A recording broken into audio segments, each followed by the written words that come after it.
Hey, everybody, welcome back to Freeze Frame, the podcast where we give you all the latest in movie and TV news and updates and news on pop culture. We love talking about it here, and we're glad you're listening. My name is Ryder. I'm one of your hosts, and I'm joined by my friend and co-host Luigi.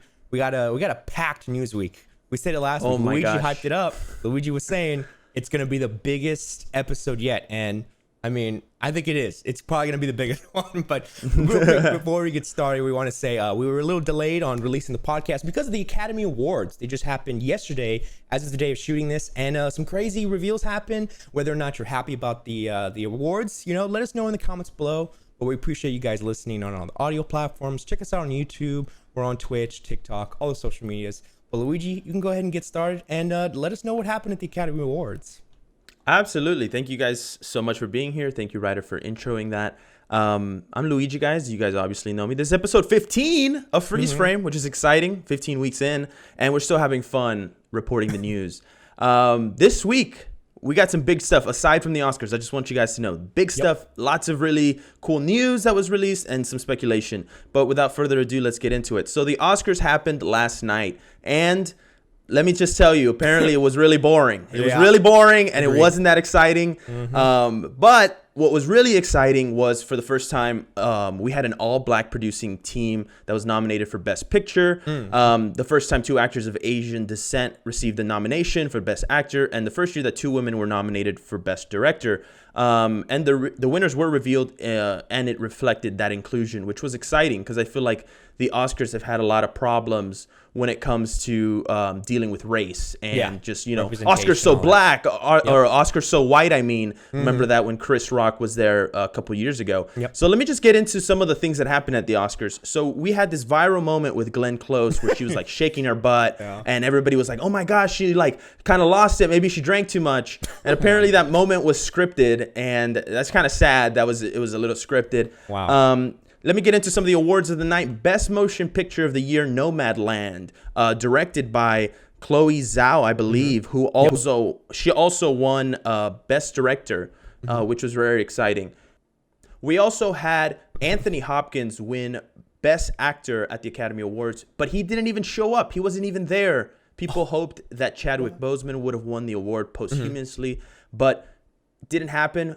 Luckily, though, Anthony Hopkins this morning was on Instagram Live and basically thanked the Academy for all the way from Wales, which is crazy to think about. Yeah. And he actually thanked and honored Chadwick Boseman as well in that Instagram Live, which was really cool of him to do that. I actually really like that. Next up, we had the winner of the Actress Award was Frances McDormand for Nomadland, and Judas and the Black Messiah won Best Performance in a Supporting Role. Daniel Kaluuya with, I believe, where's she at? Yoo Jung-yeon, or Yoo Jung-yoo. I heard her name earlier today. I messed it up the first time. She came out and she was just like, everybody says my name wrong, but tonight you guys are forgiven. It was so cute. She won for Minari. Remember I talked about her last week? I thought that was so exciting. We had some really cool stuff in the little effects department. Tenet won for Best Achievement in Visual Effects. Sound of Metal won for Best Editing. We had Soul win for Animation, which no surprise there. Yeah. And honestly, my favorite moment was just Daniel Kaluuya coming out and talking about how his parents had sex and he was able to be alive and how thankful he was for that. And I thought that was so funny. Just overall, it seemed very like okay. There wasn't anything like that was really like over the top or anything. Like the Academy Awards are usually like a celebration of film, and we hardly saw any like moments of the films apparently. I was reading the New York Post's review of it, and they were like, people were bored and pretty much like it was just like a boring festival. It felt rushed. Yeah, no hosts. They just had a roulette wheel of people kind of go up and host, but there was no sketches. There was no like little commentary or like little jokes. It just felt really like boring and kind of like bland, which sucks because it's supposed to be like the biggest ceremony in the world for as far as film, or at least in the United States, as far as film goes. But that was pretty much it. Wrapping up, I just want to talk about Netflix won the night, taking home 7 trophies, 2 from Ma Rainey's Black Bottom, 2 for Mank, and then individual awards for Best Live Action Short, Best Animated Short, and Best Documentary Feature. Disney had the second largest haul with 5, including 3 wins for Nomadland and 2 for Soul. So, streaming coming in hot. Yeah. But moving away from the Oscars and now talking about something cool that happened, we had the first trailer for Shang-Chi and the Legend of the Ten Rings drop this week. I thought that was kind of cool. Yeah.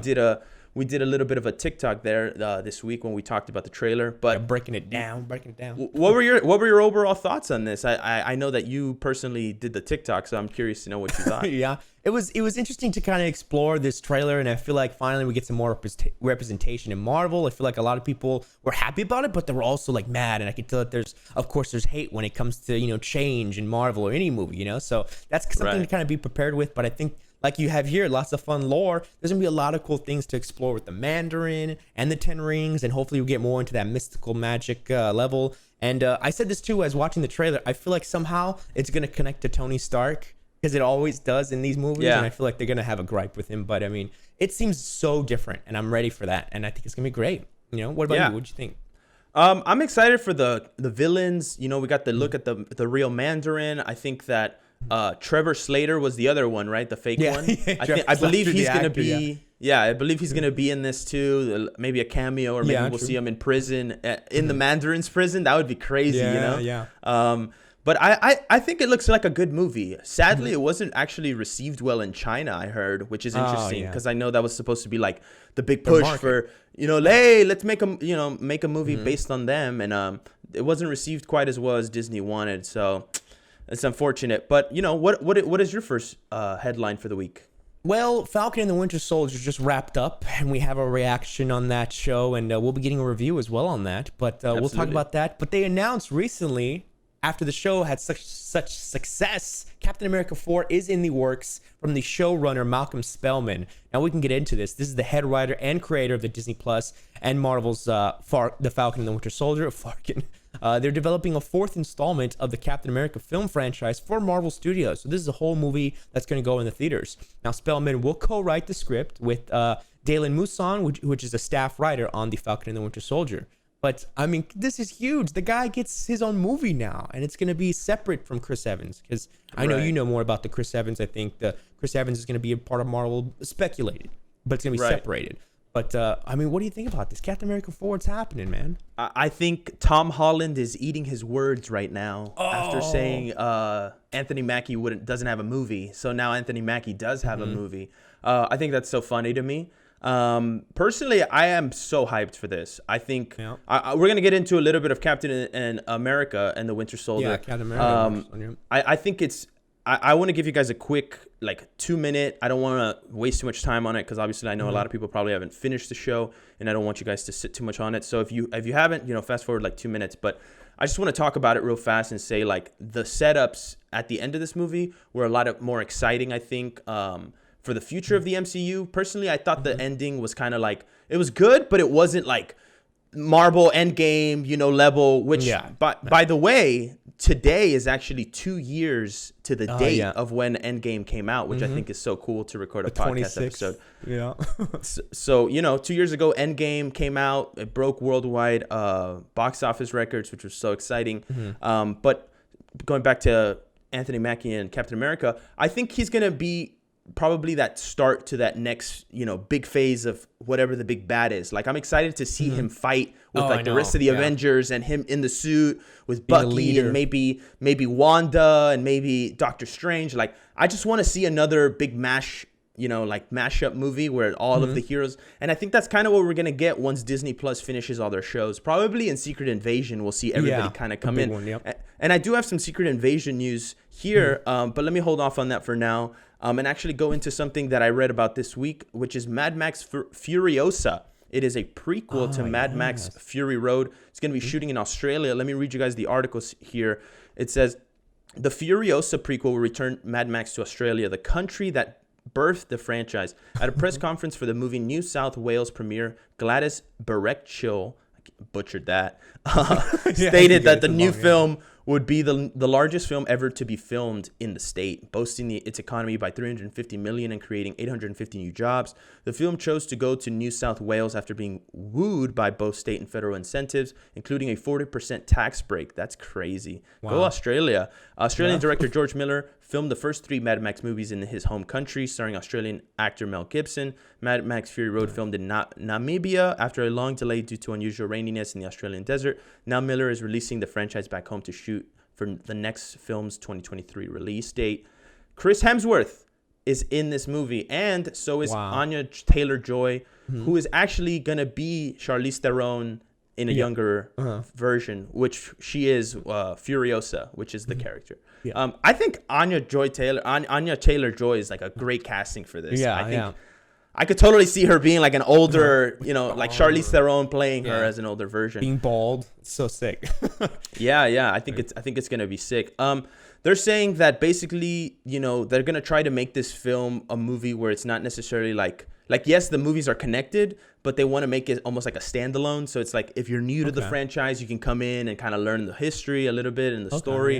And that this movie is going to take place in a couple of years. Like the story takes place in a couple of years, whereas Mad Max Fury Road only took a couple of days to kind of see the whole story play out. And I think that that's kind of cool. Anya Taylor-Joy basically comes out and saying that she's so excited that she wants to kind of like, do right by Charlize Theron. And I think that's so exciting. She's saying the level of commitment that has been shown before, I endeavor to match that. And that makes me really excited. I fell in love with Furiosa, that the way that Charlize presented her, she did such an incredible job. And it was so beautiful. And I can't even think about trying to step into her shoes. It has to be something different because it just can't be done. I've already started dreaming about her. She's coming in pretty strong. So that's kind of cool. Wow. It's coming out June 23rd, 2023. So we got a long way until this movie comes out. But still exciting, right? The last one got 6 Academy Awards and a nomination for Best Picture, making $375 million worldwide. So, yeah, it was pretty much a success. 8 years later, we're getting this next one. That's kind of crazy, right, to think about? So long. It's crazy how fast time flies. But it's surprising to me, like, films like that get such high Oscar praise. Like, I mean, it's an action film, but, man, it's a feat in film history. You know what I mean? Because of how they made it. But pretty cool. Absolutely. I can get one more in here because I know you got a little bit less than me this week. The second season of David Fincher and Tim Miller's Love, Death, and Robots drops May 14th. Season 3 is already in development for 2022. If you haven't seen Love, Death, and Robots, I already have a recommendation for this week. But if you want a plus, an extra, a bonus recommendation, Love, Death, and Robots Volume 1. It is just the perfect anthology that explores sci-fi, animation, just different styles, lots of directors, lots of different people involved, a lot of creative teams. Super cool. I'm excited for this second volume that's coming out. Personally, one of my favorite, like as far as like things that Netflix has actually approved and created, probably one of the best. So definitely check it out if you haven't. Definitely check it out. I'll go look at it then because I haven't seen it yet. So you haven't? Oh my gosh, bro, you're gonna. They're so good and they're so different. Like each one is like you immerse yourself in a completely different world, a different story, and it always has such good twists and good animation and just good story and character development. You're gonna love it. Well, speaking of Netflix, I got some quick little news from Netflix. The CCO actually confirms returning shows and films, so this is exciting for me at least. The Witcher season 2 is coming in Q4 of this year, so toward the later half of winter season. Cobra Kai season 4 is finally coming back. You season 3, we've talked about that one a lot on the show. Red Notice, which is I think a huge film with Ryan Reynolds and The Rock and Gal Gadot. I think that's like a giant, huge budget film. Escape from Spiderhead, which I think is with Chris Hemsworth, right? And then Sex Education season 3 will of course arrive second half of this year. And then Masters of None season 3 with oh man, I was gonna say Riz Ahmed. That's nice. No, from Aziz Ansari. That's right. Aziz, thank you. Yeah, it's coming to Netflix next month. So that one's the closest one here. But yeah, that's really it. A little quick announcements for Netflix and their huge, big budget shows and movies. Yeah, absolutely. And actually, I have 2 news stories that kind of connect with what you're talking about. You season 3 finished filming and apparently is bonkers revealed by the creator Sarah Gamble. I think that's kind of cool that the creator of the show is like, this shit's gonna get crazy, just be ready. But also, I want to talk about Masters of None Season 3 is coming in May. If you haven't seen the show, watch it. But I want to give you, once again, spoilers. Fast forward 30 seconds. Just a quick read through of what happened in Season 2 at the end. 4 years later. So we're picking up 4 years later after the last season. We're finally getting a chance to check back in with Dev. If you need a quick catch-up, the end of Season 2 saw Dev and Francesca on the verge of breaking up after a row and her discarding her engagement ring. So it kind of left on a what if, like, is it? Okay. Is it not? Will they? Won't they? I'm excited to see Season 3. Aziz had said previously that he didn't want to come back to Season 3 until something like big happened in his life, whether that was getting married or, having a kid, because he couldn't really, he was like, I have this young up and coming person who's kind of young. How do you kind of like add to their life without having experienced monumental moments in your own life? And I was like, that's kind of cool that he waited. But I know he also had all that controversy that came out and all that stuff that happened. Yeah. So it was kind of a mixture of all that. But excited for Master of None Season 3. That is one of my absolute favorite shows when it comes to writing and just comedy, man. Super funny. Aziz and Lena Waithe, just powerhouse right there. Powerhouse. Nice.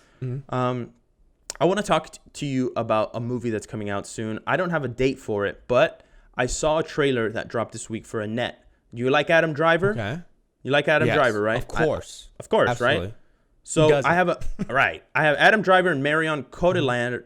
Annette is an upcoming musical directed by Leos Carax. The film tells the story of a provocative stand-up comedian, Adam Driver, and his wife, a world-famous soprano. Their glamorous life takes an unexpected turn when their daughter, Annette, is born, a girl with a unique gift. Now, I watched the trailer, and it didn't really show you what the unique gift is, so I think they want to, bring you in a little bit with that, kind of keep that a secret. It looks like a French film, I believe. I don't know if the director is French, but I feel like it was a French-made film, and it's just it's releasing in France first. Yeah, absolutely. Okay. And I believe the release date is July 22nd. Don't quote me on that, but I believe it's coming out in July something. Let me look this up as you tell us the next one. July 22nd. Yeah. You want to? No, July 6th. July 6th. So July. Yeah, kind of cool. I'm interested. I watched the trailer. It looked interesting. I don't know if I'll necessarily be at the top of my list, but Adam Driver, gotta love the guy. Absolutely, for sure. Mm-hmm. Yeah. I'll continue back to Netflix. There were some new reveals of Ewan McGregor, and this guy, it's crazy. I didn't think of him more as a TV actor, but he's gambling in both worlds. He's in films and he's in TV, and now there's a new Netflix show coming called Halston, which is about the iconic 70s fashion designer Halston, which is still prominent today. I looked up Halston and I was like, wow, his fashion is still very, very popular today. So it's a Ryan Murphy miniseries, which is coming May 14th. So there were some first looks at Ewan McGregor in a costume, in his look, and he had a cigarette, and he looked just like the iconic fashion designer. I had to look up what this guy looked like to see. And yeah, it's uncanny how they get the casting is great. It looks great. But let me give you a little background. Roy Halston Forrick, known mononymously as Halston, was an American fashion designer who rose to international fame in the 1970s. So of course, a little biopic, of course, Netflix is good with those. And I'm sure Ewan McGregor is going to throw it out of the park. But nice little absolutely. Mm-hmm. Between that and Obi-Wan Kenobi, I think he's pretty much set for the year. Yep. I mean, that man is so rich from just royalties from playing Obi-Wan, so it's he doesn't even need to do anything anymore. He was in Fargo as well. I've been watching Fargo on FX, and he played two roles. He played twin brothers, which is pretty interesting. But he was great in that one too. And I'm like, man, this guy's great on TV. kind of. Yeah, of course he's great. Similar to somebody else who's great, Steven Spielberg, also great. Been in it too long. Been in it forever, if anything. And forever. So back in the day, I want to say this was 2 years ago, he had announced that there was a Blackhawks movie that he was going to be working on for DC. This is actually the first time Steven Spielberg has tapped into making a superhero movie. The last movie he made was Ready Player One, which grossed $476 million worldwide at the box office. In its first month, think about that. That's pretty awesome. But he's going to be doing this Blackhawk movie, which let me read you a little bit about who the Blackhawks are. He said, it says here, the Blackhawks were first introduced in 1941 by Quality Comics before the property was acquired by DC Comics in 1957. In the comics, Blackhawk was the leader of the Blackhawk Squadron, an elite group of pilots that fought in World War II. So I feel like this is going to be similar to a war film.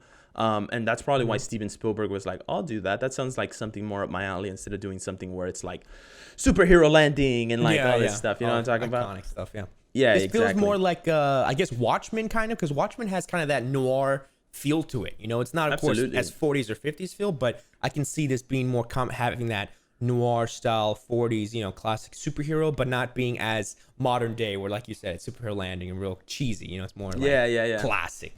And Spielberg behind it. Speaking of Spielberg, I don't know if you guys have seen, you know, I post the Oscars going on during the show, a new trailer for West Side Story released. I don't know if you've been able to see it. This looks amazing. I feel like it's shot on film, of course, and it looks more like, I want to say anamorphic, of course, I don't know. But for those of you that's seen La La Land, it looks kind of like the style of, you know, classic Hollywood. But man, West Side Story is the classic tale in the 40s, the 50s, sorry. The 50s about the Sharks versus the Jets. The trailer looks amazing. I definitely recommend it. It looks great. Spielberg is directing that one, and it's going to be coming out this December. Oh, sick. That's awesome. Yeah, crazy.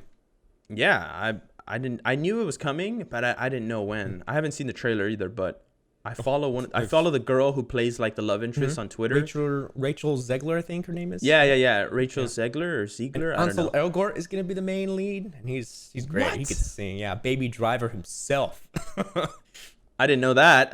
That's gonna be fun. Yeah. That's gonna be really interesting. And speaking of interesting movies, we got some more news from Martin Scorsese's Killers of the Flower Moon. It officially has started filming with a cast of Leo DiCaprio, Robert De Niro, Jesse Plemons. And I want to talk to you guys a little bit about this movie because there's a huge synopsis that I found. Okay. And it's going to be a bit of a read, but stay with me because personally I thought it was super interesting. So it says here, in the 1920s, the richest people per capita in the world were members of the Osage Indian Nation in Oklahoma. Think about that. The Indians were, in the 1920s, were the richest. After oil was discovered beneath their land, they rode in chauffeured automobiles, built mansions, and sent their children to study in Europe. Boom! Have your mind blown. Have your mind blown. Because I didn't know that either until I read this. And then it says, then, one by one, the Osage began to be killed off. The family of an Osage woman, Molly Bookhart, became a prime target. Her relatives were shot and poisoned, and it was just the beginning as more and more members of the tribe began to die under mysterious circumstances. In the last remnant of the Wild West, where oil men like J.P. Getty made their fortunes and where desperados like Al Spencer, the Phantom Terror, roamed, many of those who dared to investigate the killings were themselves murdered. That's crazy, right? Imagine going to investigate and then you're killed. Yeah. As the death toll climbed to more than 24, the FBI took up the case. It was one of the organization's first major homicide investigations, and the Bureau badly bungled the case. In desperation, the young director J. Edgar Hoover turned to a former Texas Ranger named Tom White to unravel the mystery. White put together an undercover team, including one of the only American Indian agents in the Bureau. That was also kind of cool when I read that. I was like, wow, they had a Native American literally go and infiltrate their camp to see what was going on. And it says the agents infiltrated the region, struggling to adopt the latest techniques of detection. Together with the Osage, they began to expose one of the most chilling conspiracies in American history. In Killers of the Flower Moon, David Grann revisits a shocking series of crimes in which dozens of people were murdered in cold blood based on years of research and startling new evidence. The book is a masterpiece of narrative nonfiction, as each step in the investigation reveals a series of sinister secrets and reversals. But more than that, it is a searing indictment of the colossus and prejudice toward American Indians that allowed the murderers to operate with impunity for so long. Killers of the Flower Moon is utterly compelling, but also emotionally devastating. And I want to say, after reading that, I was like, this movie's gonna hit so fucking hard that like it's coming to Apple TV. Martin Scorsese's doing it, right? Scorsese said that literally after he read the whole book, he was like, I'm gonna make this movie because it was that compelling. So it's just absolutely crazy to think about. It came out in 2017. The book did. Killers of the Flower Moon, The Osage Murders, and the Birth of the FBI. And it was his third nonfiction book for David Grann, and it became a top 10 nonfiction seller in 2017. So that's pretty exciting. I actually, after reading the synopsis, I was like, man, I kind of want to read this book.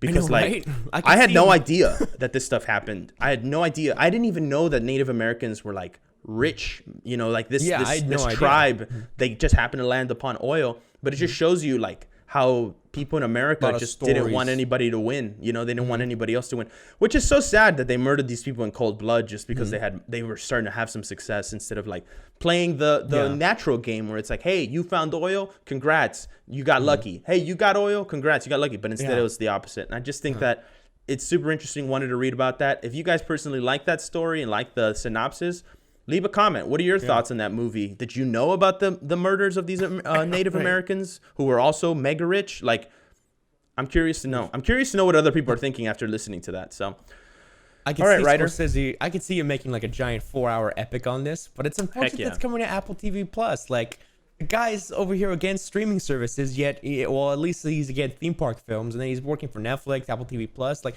what happened in the movie theater? I hope there's a joint release for the theaters. We'll take into account this movie's probably going to be high budget and super expensive, so it's like the studios probably don't want to go for it, you know, because also they're probably like, oh, this movie kind of seems like it might be controversial, so maybe more people won't watch it.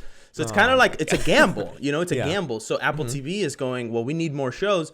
And it looks like Apple TV Plus is actually trying to like kind of mold themselves in where HBO was, because HBO, now that it became HBO Max, kind of hasn't been like pushing like the very kind of like dark and like super gritty narratives that they usually did like back in the day, because they were always known for putting these like big action set pieces and like big worlds that they were creating, interesting stories. And it kind of feels like now that they're a big streaming service, you know, it feels like AT&T is kind of like, no, let's kind of move away from that and kind of make it more like friendlier and like stories for everybody that everybody can watch, because I get it, they're trying to boost their numbers. But it's just interesting because Apple TV Plus is moving in with movies like this. I'm interested. I'm excited to see where they take this, and I'm excited to see where this goes when it does come out. Oh, absolutely. And then Netflix too, I know, is doing a movie with Leonardo DiCaprio and Jennifer Lawrence, right? And it's like a pandemic film or something like that. And that's going to be their big one. No, it's about, we've already talked about it, but it's about this asteroid that's going to hit, and they're the media people, or they're the scientists that have to go. They go around in a media tour trying to warn the world. I got some other news here. The live action Fairly Odd Parents has begun filming, will begin filming in late June. It says here, Butch Hartman, the creator of the original animated Fairly Odd Parents cartoon, as well as the iconic Danny Phantom, will executive produce this reboot alongside Fred Seibert. Seibert is known as a famous entrepreneur in TV animation, starting his career on SpongeBob SquarePants and Dexter's Laboratory, and then going on to executive produce the entire original Fairly Odd Parents, as well as Cartoon Network's Adventure Time and Netflix Castlevania. Nickelodeon veteran Christopher J. Novak has been hired as the showrunner for the reboot. His credits include writing and producing various episodes of Victorious, Sam and Cat, Henry Danger, and Danger Force. Now, let me stop you here before I go into the synopsis a little bit of what the show's going to be about. I think that this pick for producers and showrunners for this show is absolutely key. And I think that Nickelodeon did a great job in picking these people. Like, you have people who've done the shows that were successful in Nickelodeon, like the live action teenage shows, which I feel like Fairly Odd Parents live action is kind of falling into that. But then you also have somebody who was so good at all these big major animation shows like Fairly Odd Parents, like Adventure Time, like Castlevania, Dexter's Laboratory, and SpongeBob. And Butch Hartman just coming back, the original creator, I think is key as well. So I'm a little excited, but at the same time, I'm like, this could also be the weirdest fucking show you've ever seen in your life, you know? If you ever watched those Drake Bell live action versions, I mean... Oh, I remember that. Classic times, man. I remember watching that and thinking, like, is this... And then the type of animation that they did for the fairies, too, seemed a little off. And I was like, okay, well, this is strange, but... We'll see if they bring that back. But let me talk to you about this. It says here, although this new iteration is expected to follow the same general plot as the original animated show, still being set in the iconic Dimsdale location, for instance, it is still expected to spice up the lore by adding new characters while also changing the origins of existing ones in order to keep the series fresh for both new and older audiences. It is currently unknown as to how much this reboot will deviate from the beloved Fairly Odd Parents everyone has come to know, or if the creators will even acknowledge the previous live-action films that starred Drake Bell's Timmy Turner. Now, I just want to bring this up to you, right? I want to hear your thoughts. Okay. But what if we get a multiverse theory with the Fairly Odd Parents? You know what I'm saying? Oh shoot. Okay. We got a Drake Bell. We got a Drake Bell universe, and now we got this new universe with a new person, and then the animated universe. You know what I'm saying? Yeah. And then they include Jimmy Neutron like they did. Remember that crossover? Dude, that was good times, man. When they changed the animation styles, and it was like, whoa, the Jimmy Timmy Power Hour. Yeah, I remember. I watched those when I was a kid for sure. Well, that was so good. So it's saying here that the reboot is going to probably premiere on Paramount Plus sometime in 2022, since production is starting this year. But yeah, I thought that was kind of cool, interesting. Yeah, we'll keep you guys up to date on that when it comes. More news comes out. For sure. Okay, well, continuing on, we got some more Marvel news. Disney and Sony finally have a deal now. We've talked about the Spider-Man movies and where they're going to Netflix or Disney Plus. But now there's a multi-year deal that will bring Spider-Man and other Marvel properties to Disney Plus from 2022 to 2026. So this is basically the caveat is after Sony the titles expire on Netflix, then they will go to Disney Plus and Hulu. They finally came to a deal there. Hulu will start getting access to Sony movies as early as June. So you're going to be seeing them all coming soon. Because, of course, Hulu and Disney Plus have a deal together, as well as ESPN. But, yeah, you're going to be seeing, Spider-Mans and Uncharted and Morbius coming to Disney Plus. Unfortunately, a long time after. But it's coming. It's happening. Yeah, absolutely. And I just want to go out and say, how dare you, Disney? How dare you wait a week and 2 weeks, actually, since we reported this. We reported this and said that the movies were going to Netflix. No, but then you switch it up on us. It was so weird. Because now it's like they are going to Netflix for like 9 months, and then after that they go to the Disney Plus for like 4 years. It's like, what the? Super weird. But they're also getting like the old Sony movies, like the MCU Spider-Man 1, 2, and 3, Sam Raimi's Spider-Man trilogy, the Amazing Spider-Man movies, Into the Spider-Verse 1 and 2, Venom 1 and 2, Ghost Rider, and like you said, Morbius. So we're getting a lot of these Spider-Man films and like kind of MCU projects coming back to the MCU. And I personally think it's exciting. I can talk about this right now since we're already on the topic of it. Okay. But apparently, Marvel wants Tobey Maguire and Andrew Garfield to stick around after No Way Home. And I think that's kind of interesting because we switch it up every time. We're like, based on the news, they're like, oh, I don't know, Tobey Maguire wants to stay, but he's actually out. And then next week, we're always like, well, it turns out he wants no, because last week we were talking about Tobey Maguire maybe getting a Spider-Man 4, right? Yeah. So personally, I see this as more of like pushing that idea that either they are going to make that Spider-Man 4 or that they're just going to go and just continue their franchises or bring them back into the Sonyverse, right? Because I think what they're probably going to do here is they're going to be dependent on whether the actors themselves want to do it. Like we were saying, like Tobey Maguire or Andrew Garfield, even if they want to come back to the roles. Because I feel like they're probably like, look, I'll do this movie as a one-off because I think it fits your narrative and your theory. But I don't necessarily want to be Spider-Man anymore. Or who knows? I couldn't be the one to tell you. But I thought it was interesting that they're saying that they might stick around. But I don't know if they'll be in the MCU or just in the Sonyverse, like I'm saying, because if they do come back to the MCU in a larger way, it'll be tons of contract and like paperwork that has to be filled out to see who gets what and like how much they can use the property, or you know what I'm saying, how much they can expand the universes. Because once again, Sony has those film rights, so it's very interesting to see how that's going to play out.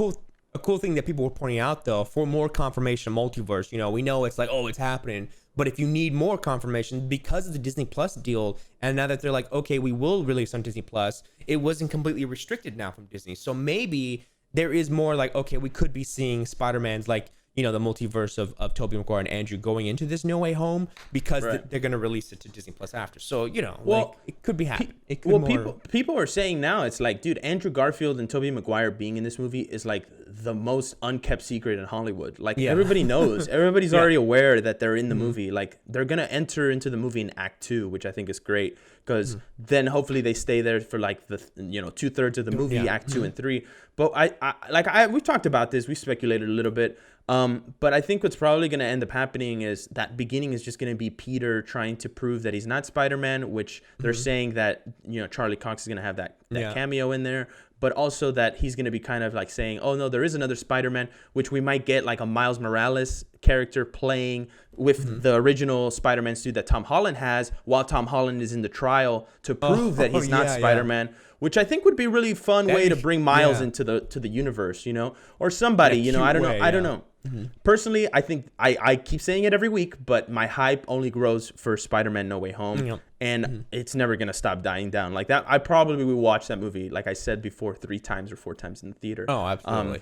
Just because I think it's gonna be so freaking amazing that I'm just like I can only watch it so many times in theaters before it goes away. You might as well take advantage of it. So. Here, I want to pivot for a second. I will talk about Disney Plus before I pivot to DC. But a Firefly reboot. You remember the old show Firefly had one season. Nathan Fillion had a movie that came out afterwards. Apparently, they're having a reboot at Disney Plus. They're going to reboot it. And it says here, it'll be a streaming exclusive. And unsurprisingly, Joss Whedon will not be involved. Nice. Joss Whedon was the creator of the original Firefly, but he's not going to be involved. But I'm sure they'll give him some sort of like creator credit or executive producer, because obviously he created the IP. But it's no surprise that Disney wouldn't want to collaborate with him following the workplace harassment scandal that previously saw him lose his position as showrunner on HBO's Max's The Nevers, which is so interesting. I didn't know he was the showrunner for that. Because remember what we were saying? Like, that was the biggest premiere that HBO Max had. So it's like to hear that Joss Whedon was involved with that and then he came out because of this stuff is just crazy to think about. But they're saying that the Firefly reboot is not going to have anything to do with what actually took place before. So it's a complete reboot of the franchise. And I'm interested to see where they take that and see how they do that. I haven't watched Firefly. I own the whole season and a DVD copy that someone gave to me that includes the movie, but I've never taken the time to watch it because I'm just not. There's too many other shows. Too much other shows, you know? The old stuff is old and there's no way you can go back to it unless there's like a break with the new content. That ain't happening anytime soon. Absolutely. I wanna just pivot here real quick to Ben Affleck and DC. So Ben Affleck has now come back. It's funny because, guys, obviously we try to report the news that comes out during the week, but weeks ahead, weeks later, stories change, new things happen. We never know. For example, we've been reporting this like the last couple of weeks, Michael Keaton, whether he's going to come back as Batman. It's officially been confirmed. He's going to be in The Flash as the older Bruce Wayne, as the Batman, and then he's going to go on to be the mentor for Terry McGinnis. And I think that's great that they finally confirmed that, because I was like, too much speculating. Michael, come on, get to it. Let us know what's going to happen. But I want to say here, so the Flash was confirmed by the representatives, that everything's lining up, that they did have Christian Bale, but now they're saying that there have been tales of Robert Pattinson having discontent with him playing Batman on the set, which I'm like, whoa, Robert Pattinson's having problems now? Like, playing Batman is just one of those, probably the hardest roles in Hollywood, in my opinion. Batman and the Joker, I think, are just so iconic that it's like, you don't want to fuck it up, because then you get a Jared Leto kind of treatment where people were just shitting on him for like ever, which in my opinion, I think Snyder kind of redeemed him, and I think people see him in a better way. But I know for a fact that nobody wants that treatment. So now we're getting the latest addition to the perpetual whirlwind of scuttlebutt offers that the two-time Academy Award winner has two conditions. Ben Affleck has two conditions for returning for The Flash. And he says that he needs a truckload of money, of cash, he said, which obvious, right? He's an actor. And the restoration of the Snyderverse. So he's saying, I will come back only if you restore the Snyderverse and you pay me a lot of money. No way. And I'm kind of like blown away from that, because at the same time we have Dwayne "The Rock" Johnson, and I was going to bring this up a little later, but I might as well bring it up now. After watching the Snyder Cut in one sitting, so he watched it all the 4 hours in one sitting, he texted his team and said, here it says, we need Henry in our movie, talking about Henry Cavill, trying to bring Henry Cavill into Black Adam. And he said, we need the Snyderverse. He texted that to his team. Whoa. And I'm just like, whoa. And I read this article that said Johnson is known to have creative control on the Black Adam franchise, thanks to his role as producer on the film and his enormous stature in Hollywood overall, right? Because The Rock brings in the numbers. One of the biggest, But it's been claimed that he can overrule Warner Brothers executives on certain things, as AT&T doesn't want to upset him. And I was like, wow. What? I know we talked about it last week, but more news kind of came out this week, and I just wanted to touch on that, because I was like, whoa, man. The Rock really does have a lot of power when it comes to DC. Like, I didn't know it was like that, Like, AT&T's like, do whatever you want. Do whatever you want. That's his franchise now. Like, he has creative control. And so I'm glad that, like, actors like him and Ben Affleck are so for the Snyderverse, because they see the potential of how great it can be, and the fans want it. And it's just the Warner Brothers execs that they're the only ones standing in the way of that. And I think we could see potentially the Snyderverse. If they're really desperate for Ben Affleck, if they want this to work, then they're gonna have to want the Snyderverse to work, and we could be seeing 4 to 5 years from now the Justice League movie, the sequel that we all desire. Right. We might see that. So cool. I think if Henry Cavill comes back, and like Dwayne "The Rock" Johnson convinces him to be in Black Adam, I think it'll be easier to convince Ben Affleck at that point. Yeah. And then just like bring in everybody else, because it's just like once you get everybody's two of already them, there, you know. Yeah. Yep. Exactly. Once you get the two of them, you pretty much, because I think Jason Momoa is still on, Wonder Woman is still on, Aquaman is gonna the happen. Flash. You know, the rest. I think the only one that's not in the franchise anymore is Cyborg. So maybe they bring back Ray Fisher, which would be cool because I know he's been going through it. But speaking of DC, I want to talk about this. Dave Bautista had a meeting with Warner Brothers to tell the studio he's going to play Bane. He was like, came in, I will be Bane. I'm gonna play Bane, and I'm just like, do it. Snyder came out and said, I actually had other plans for you, Bautista, but didn't reveal what they were. So I'm just like, bruh, don't tease me like that. Telling me what you had other plans for him, and then don't tell me what you had planned. Come on, man. Wow. But kind of interesting. I wonder if he'll play Bane. I think it'd be a great role because he's good at playing a big. You know what I mean? And I feel like he has that. I don't want to say the character of Bane, but yeah, Bane has always been kind of a dumb character, it seems like, and I feel like he can add some sophistication to it, you know? I mean, he's. I wouldn't say he's dumb. I'd say there's definitely been several iterations of the character where some have been dumb. Like in the Harley Quinn TV show where they kind of play him a little soft and kind of like gets bullied on by the rest of the villains, which is so fucking hilarious when you watch that show. Bane is really one of the all-star characters in that. But yeah, I think Dave Bautista playing this would be fun. I don't know in what capacity or what movie they would put him in. Yeah. Maybe a sequel to the Batman, but who knows? And speaking of villains, we have news from Thor: Love and Thunder. We had the set photos revealed. Christian Bale's villainous new look.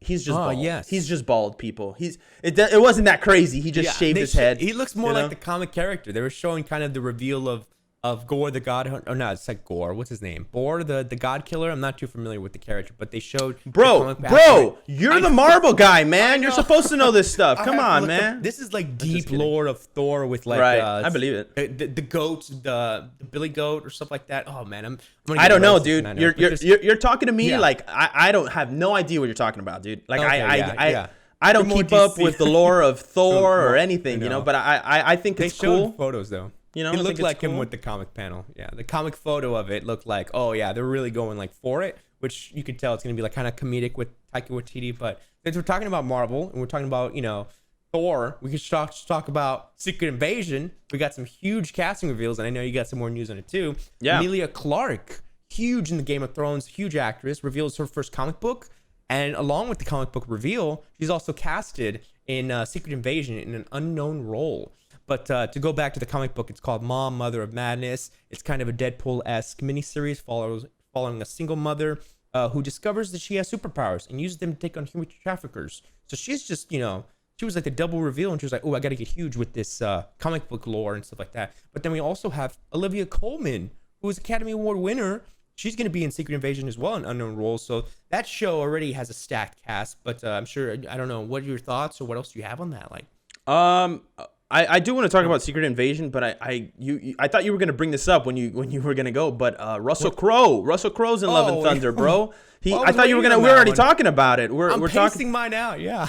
I thought that's what you were gonna say, and then you switched it to Secret Invasion. But he's gonna be playing Zeus. I know you saw it this week. I know.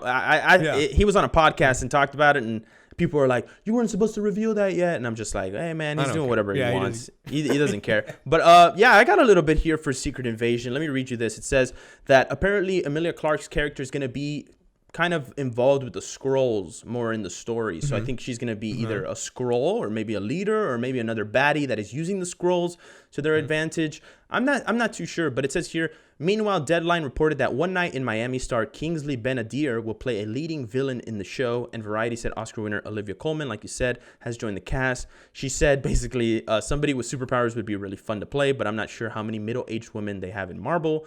But she wants to be a superpowered baddie, she said. I think that's kind of fun. Okay. I think this show is going to be really interesting when it comes out. I think it's going to be one of those shows that is going to tie in a lot of stuff in the MCU, and it's probably going to be one of those shows that is remembered a lot, that people really think about, like, wow, this was a culmination almost of all the stuff that's kind of been taking place. Absolutely. And I think it's exciting. I think it's very exciting for Disney. Secret Invasion is probably going to be their biggest one of their biggest hits in my opinion.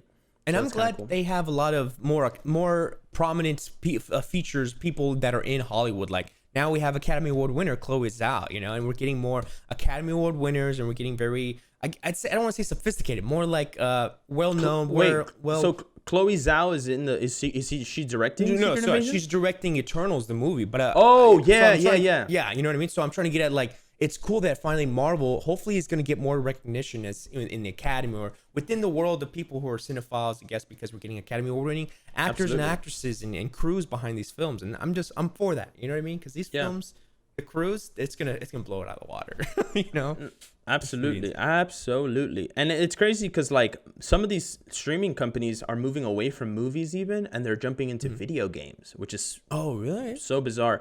Netflix is getting into video games, saying that the CEO teased and said, well, we kind of already did something similar to like Bandersnatch, where it was kind of like a video game that you played. But they're saying that basically they're going to be licensing a lot of the properties to basically create video games. So they're not necessarily getting into the video game market to create video games, but they're going to license out their IP. So like you might see a Stranger Things RPG game, or you might see, like we said, the Altered Carbon mini game. Remember? Kind of like the Altered Carbon RPG that we're going to be getting later on that we talked about a couple weeks ago. So that's what Netflix is kind of doing. It was also reported that in 2021, they're going to be using over $17 billion to create content this year. So if you have an idea for a movie or TV show and you know how to write, like, go pitch it to Netflix, because Netflix is definitely looking for that stuff. And if it's anime, it'll most likely get written. You can do original content, or you can do reboots and remakes, kind of like how Hilary Duff is doing with How I Met Your Mother. Oh my Hilary gosh. Duff is now coming with How I Met Your Father. That's coming to Hulu. Right? Yes. In the future, the basic premise is Duff is telling her kids how she met their father, which then brings the viewers back in time to 2021.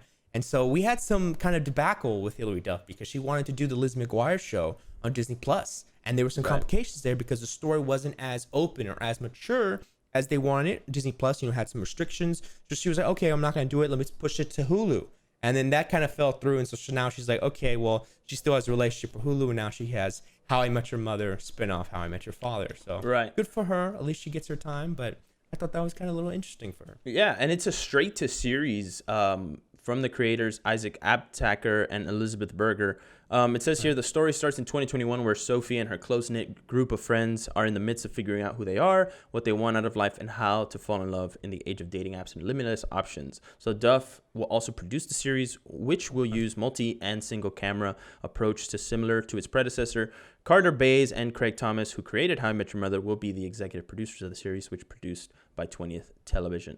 I think this is interesting because I feel like Hilary Duff was like, I want to do Lizzie McGuire revival, and then it didn't work out, and then they were like, how about you just do this instead? And it's kind of like a Lizzie McGuire revival, but you're gonna play a similar character, like a mom. Her time to shine. So I think that's kind of exciting. Because I do believe in the Lizzie McGuire, they were gonna have her be a mom too, right? Or was she gonna be like I don't even remember, because it's not gonna happen anyways. But this is cool. I'm glad she landed on a project. The How I Met Your Father was actually I believe when How I Met Your Mother ended, was it 2012, I think, something like that. I believe so. That same year, the creators of that show came out with a pilot, but it didn't get picked up. So it's interesting to see that like years later, like almost 9 years later, they another group of people created a pilot, and then it actually got picked up by Hulu. Super cool. Really, really exciting to see that. I have some big news here, like huge. And it's about one of my favorite franchises, but it's also about one of the many things I hate about movies. Because I'm about to get into it, and you're gonna know this because we've talked about it before. Everybody wants to be a fucking multiverse franchise.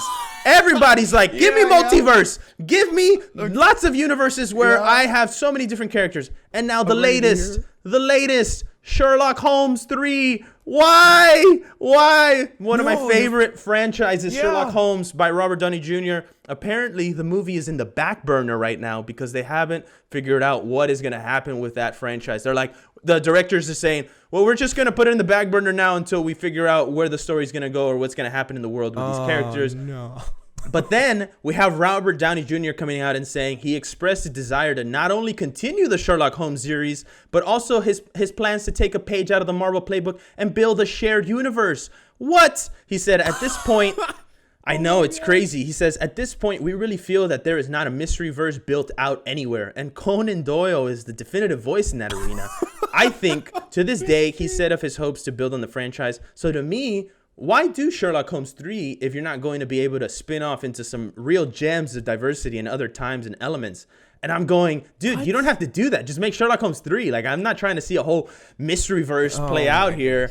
And he says, at the time, Downey Jr.'s wife, producer Susan Downey, went on to explain their approach to the shared mystery verse and how the world of Sherlock Holmes is ripe for expansion. We think there's an opportunity to build it out more. She said, spin-off characters from a third movie to see what's going on in the television landscape, to see what Warner Media is starting to build out, things with HBO and HBO Max. And I'm just sitting going, I think it's absolutely crazy that Robert Downey Jr. and his wife are trying to build this out, dude. Like, I don't know where everybody's head is at, but the fact that everybody's thinking, oh, I got to go and expand a shared universe, make a multiverse out of everything is just driving me up the wall. Because I'm like, make one standalone movie or just finish your trilogy or just finish whatever it is and just keep it in that world. Like, I don't want Robert Downey Jr.'s Sherlock Holmes to suddenly be like, oh, I met this other character, and now that dude is also a detective who spins out into his own trilogy. I'm like, dude, you can see it now. The hat falls or whatever. Not that the hat's a significant thing, but the hat falls on the footsteps of somebody. They pick it up, and it's like Olivia Colman there, like, I think I know what I'll do. Like some right. Like, or even if they bring in a freaking young Sherlock Holmes, the Millie Bobby Brown, like, God. You know what I'm talking about? Like, they combine. It's just not what I'm looking for. There's a multiverse with Marvel, a mystery verse now, and a monsterverse. We have the monsterverse too, which and the DCEU. We have a lot. Like, too much stuff. Too much. Speaking of things that are complete, because I'm just happy that this is finished. It is done. Compared to what we just talked about, where it's a hot mess. James Gunn has revealed that the Suicide Squad is finished. So now we're just waiting. We're basically just playing the waiting game until August 6th. He says there's no need to edit. There's no need to do any more VFX. The film is finished. It is done. And I'm just like, James Gunn, thank you for delivering on that. He's actually also saying that, you know, now that he's working on Peacemaker, that he's halfway through that show and he's open to doing more things for DC. And I'm just like, I'm down James Gunn. I'm down. James Gunn won big when his tweets were exposed. Like, he won huge. He got fired, then he got another movie, and then he got that movie again, and then he got a TV show for DC, and then he got a holiday special with Guardians. So I'm just like, dude, you got four jobs because people went out and tried to cancel you. So James Gunn, kudos to you for using your last name as a weapon. Oh wow, that's great. That's good. I like that. Yeah, right. I got here. Andrew Lincoln is very excited to come back as Rick Grimes. We know that there's a movie in the works, but oddly enough, he says that he walked away from doing The Walking Dead because he wanted to spend more time with his kids and his family.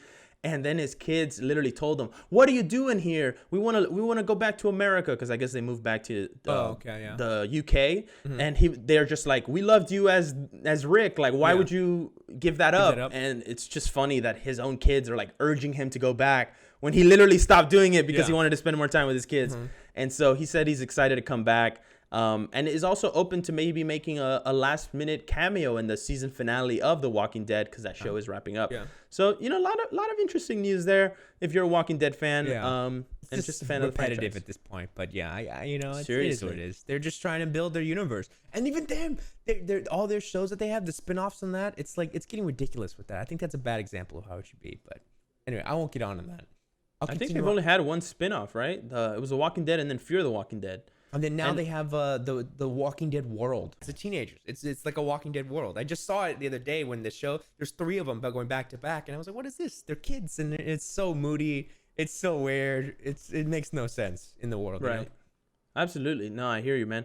I don't know if I haven't even heard about that. So I'm just like, I know AMC Plus is trying to make a kind of a push, but I feel like AMC is kind of dead now. Like they don't have a lot of stuff. Absolutely. After The Walking Dead, I don't see them having any more hit shows. Like Breaking Bad, Mad Men, Walking Dead were really their high, with Better Call Saul taking some of the Breaking Bad hype. But like, I don't know. They haven't really had like too many shows. Like they had Turn, Washington Spies, but that show wasn't even that good.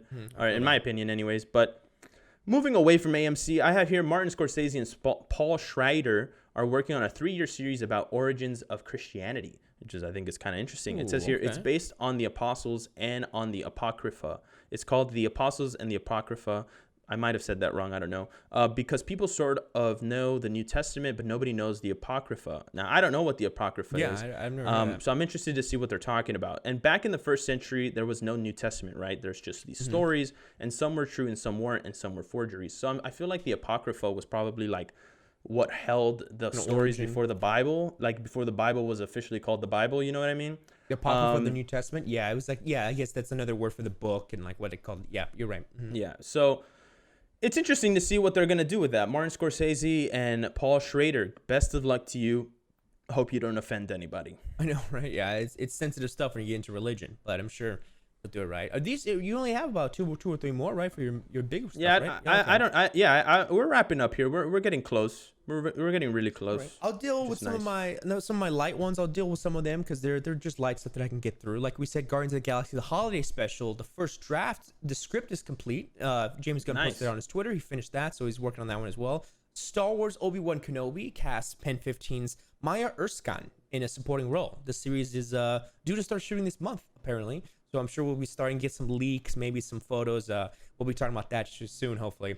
And then another one, Sub-Zero, the actor that played him in the new Mortal Kombat film, Joe Taslim. He says he's already signed on for 4 more Mortal Kombat films if the first is a success. Whoa. So I think it will be. Yeah, because based on the last one, it kind of ended where they're kind of setting up more. So I feel like they don't really care. They just want to set up another universe and they want to start it again, which I'm for. Right. You know, it was great. The Mortal Kombat universe has just started. It's Make it end. Started. I'm just kidding. But that movie is actually really great. We'll talk about that in 1 second because I got something to say about it. But let me finish up with these last major stories and then we'll get into some light news. Apple must face a lawsuit for telling consumers they can buy movies and TV shows. So there's a lawsuit out right now that is saying that Apple is facing a putative class action over the way consumers can buy or rent movies, TV shows, and other content on iTunes. Saying that basically it says that you purchase the item, but Apple can pretty much terminate the access for people who have purchased these things and has done so on numerous occasions. So that isn't necessarily the definition of purchasing or buying something, because when you buy something, it means you get to have it forever, right? So for them to remove that and take it away from people is kind of like going back on what they're saying. So then Apple came out and said the douchiest thing that they could ever say. It says Apple contends that no reasonable consumer would believe that purchased content would remain on the iTunes platform indefinitely. And I'm just like, come on, dude, get the fuck out of here. No reasonable consumer. Like, no, when I buy something, I'm thinking I'm going to have it forever. That's why I took the time to buy it. I'm not sitting there going, well, if it disappears in 5 months, I don't care. Like, no, I'm not going to buy it then. Like, it just goes to show. And this was straight from the case. That quote was straight from the lawyers. So their lawyer, their legal team views you as a dummy and is using that, that view, that point of view as getting what they want. So hopefully they lose that lawsuit and we get to see what really plays out there. Yeah. And Apple kind of sends us all some money, in the form of iTunes Cash or something. Yeah. And my last story here before I get into my light news is the Saw franchise ready for the small screen? Lionsgate thinks so. So a Saw TV show is in the works. I think that's exciting. I know that they have Spyro in the work right now, and obviously they already announced Saw 10. So I think that Saw 10 and this TV show are pretty much on hold until Spyro comes out, because they're trying to revive the franchise, right? And they might spin out from Chris Rock and Samuel L. Jackson, but this is a big play. This is going to be a big play. Like, bringing in these 2 heavyweight actors into this franchise was the last-ditch effort. Like, if this movie doesn't do well, it's going to be a big loss, and I think Saw 10 and the TV show will probably get scrapped. Yeah. But I also see this movie doing really well because a lot of people like the franchise. Yeah. I'm a fan personally. I like watching those movies, and I'm interested to see where that franchise would go. If people are saying here that if they do make a TV show, that they hope that it focuses less on the gory murders and more about creating a very succinct storyline and characters that kind of play out throughout the whole series. Because the original Saw movies kind of were all about story, and then you kind of had to deal with their own shit in the past, and the reason why Jigsaw even chose them to go through the trial. It's interesting, and I hope that they kind of go back to those roots. But absolutely, that's it for my big news. I can jump on here to my kind of light news. We have a new Wipeout show came out for TBS. That's exciting. Wipeout. I don't know if you're a fan. I don't know if you're a fan of the big balls. But they are back. We have John Cena and Nicole Byer hosting, which I think is a great combination of people. With Camille Kostek serving as the field host, Wipeout will feature twists and new elements that will push contestants' athleticism and determination to even greater extremes, all while delivering some wildly epic fails. Each game is 3 rounds, with each round featuring a jaw-dropping, multi-stage obstacle course with numerous strategy and decision points designed to further challenge the stamina and the competitors as they deliver hilarious and surprising wipeouts. And of course, the iconic staple of the show, the big balls, are returning with a vengeance. I love that. I love that they put that in their synopsis. Yeah. John Cena and Nicole Byer. Nicole Byer, if you don't know, she does the show. What's that show? Fuck, why am I blanking on it? On Netflix, the baking show that is like. I gotta Google it. Gotta look on it now. I'm finding it. What is it? Why am I blanking on the name? And she says it all the freaking Young and time Hungry? too. No. Nicole Byer. Why am I blanking on this Nicole Byer? It's like a baking show she does. Nailed it. Man, it was on the tip of my freaking tongue, man. Okay. Nailed Yeah, it. I've Watched that show so many Brooklyn times. She's so funny. She's one of my favorite comedians on Brooklyn Nine-Nine. She comes in on, I think, on the last season. She plays the sister of Doug Judy, and she just kills that role. But moving on here, Mortal Kombat came out this week, and personally, I think this movie was so good, in my opinion. I thought the gore was great. I thought the killing was great. The characters were great. The introduction, sometimes it was a little cheesy when people would say their names, and like I think it was like interesting overall, because it was more of a setup movie instead of like bringing in all the characters from the world. But I want to say something that is going to be very spoilery. So just skip ahead 30 seconds. Seriously, it's a big spoiler. At the end of the movie, we see a reveal for Johnny Cage. Yes. Johnny Cage isn't in this film, but we see like a pan over to Johnny Cage's name. And apparently Mortal Kombat is looking for a major character to play Johnny Cage right now in the franchise. And they're trying to get a big name actor to come play Johnny Cage to, I think, kind of spur up more hype for the next movies. But overall, what were your thoughts on Mortal Kombat when you first watched it? Just quick. I thought it was great. Seconds. You know, like it was cheesy, of course, but I expect that because of the past or whatever. But I thought that, saying the names was dumb, but they had a lot of stuff from the game that I think was necessary that I personally am a fan of. I'm like, oh, yes, thank you for doing that, for saying the fatalities and for saying all this stuff. You know, pretty spoilers, but it was great. Gore was awesome. I'm sure we'll get into a more in-depth review. But yeah, I had fun with it. That's all I could say. But absolutely, and we are going to be reviewing the whole movie on our channel. So if we're actually recording that today later on. So it'll probably be out within the next couple of days. But I just got to say that you're absolutely right. Some of the characters, Kano. I think when Kano said Kano wins, I was like, oh, this movie is so sick. Such a good character. But what were you going to say? Sorry, I didn't mean to cut you off. Oh, I was just, it was funny on the end when he was like, "Where are you going?" And it was so cheesy because he was like, "Going to Hollywood," and I'm like, "Oh my god, right. The poster shows." But anyways, sorry. That was it. No, I think that's so cool. But moving on here, I got a couple more light news stories, and then we're going to wrap up with our recommendations. My second recommendation, because I already told you guys to watch that other show. But John Wick, the spin-off series, The Continental, will focus on a young Winston and will feature 90-minute episodes, which is exciting if you like the John Wick franchise. Also, moving on here, Gina Carano is apparently been uncanceled. She was canceled. Now she's been uncanceled, right? You guys are thinking, well, I don't hear about her anymore. But when I say uncanceled, and you'll hear why, apparently the action figures for the Gina Carano figure that were for The Mandalorian have now been brought back to Walmart. So they're trying to make sales off of her toy. And I feel like they probably had already made all those toys, and they were just like, man, we got to get rid of them. We can't just throw them away. Be a huge waste of money. So they're bringing them back. But on top of that, it has been announced that on May 10th at 9 p.m., we will see her running wild with Bear Grylls episode that featured her. And Bear Grylls even tweeted on top of her tweet that announced it, saying, "Your running wild journey was an incredible one too. It would have been so sad to not hear your powerful story of many struggles and many triumphs. Here we go." So I think that this might redeem her. I think people might watch this and go, well, Gina Carano actually is a more three-dimensional person. Maybe we shouldn't have judged her.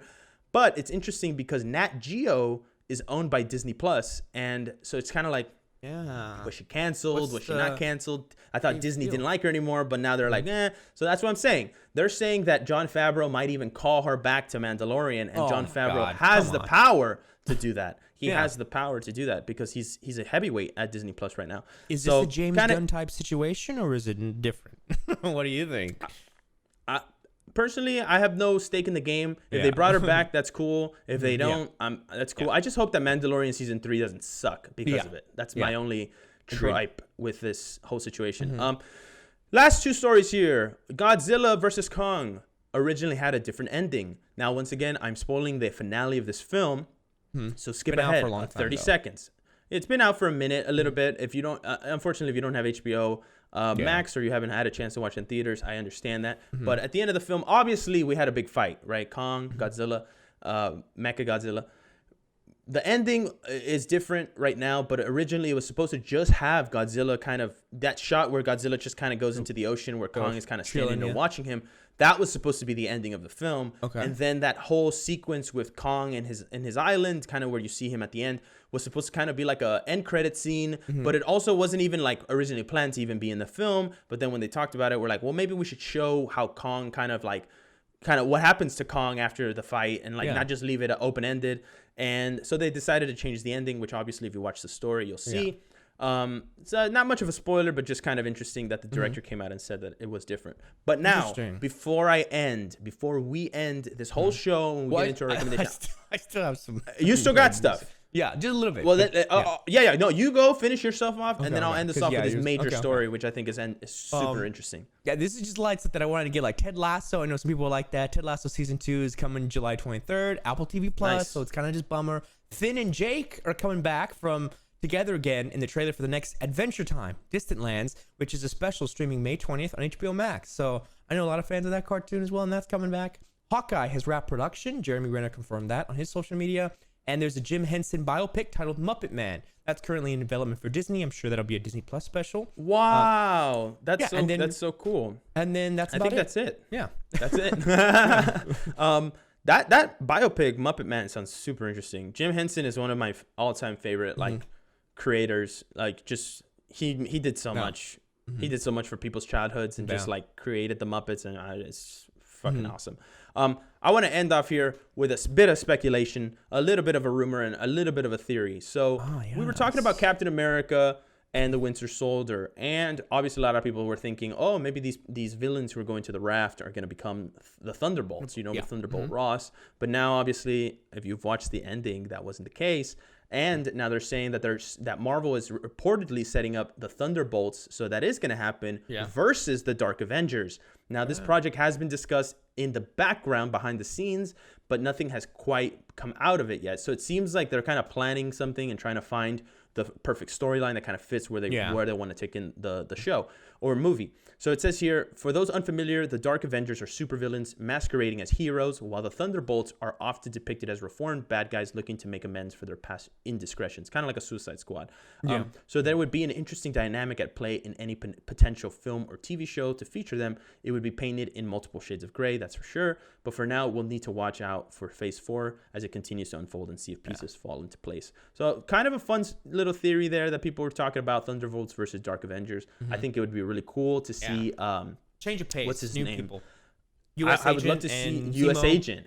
Yeah. US Agent. Get maybe a Spider-Man. Just grab one of the Spider-Man. We got 3 of them now. Just put them in there. Who knows, man? Who knows? Yeah. But it looks like this is more. This is more about bad guys. So I shouldn't even mention the good guys because it looks like this show or movie would just be about villains and then some villains who were reformed, like Zemo. Maybe Zemo is the head of the Thunderbolts, which would kind of be an interesting kind of arc for him, I think, going from bad guy to good guy. Because Zemo's more upset that they killed his family. That's where his whole storyline comes from. He's just mad. So it's not like, maybe he was inside, he was hurt by that, which caused him to come out and become evil. But was he evil if his family didn't die? That's the question you need to ask yourself when observing Zemo.